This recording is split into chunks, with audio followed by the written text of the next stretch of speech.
Hello. Hello ভূমি। কেমন আছো মা? বাবা? আছি রে। আসলে বিষয়টা নিয়ে তো আমাদের টেনশন হয়ই। হ্যাঁ, কি করবে বলো? ফুপি তো। আচ্ছা শোন, আমরা সিদ্ধান্ত নিয়েছি। আচ্ছা আগে বল, জামাই কি তোর সামনে? না মা, ও এখনো বাসায় ফেরেনি। ও, তাহলে তো ভালোই হলো।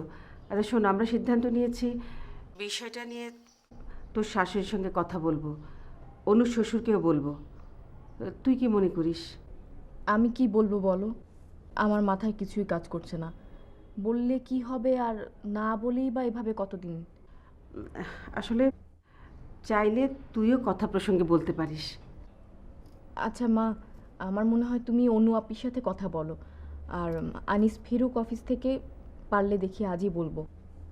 আচ্ছা ঠিক আছে, আমাকে জানাস কি হলো, হ্যাঁ?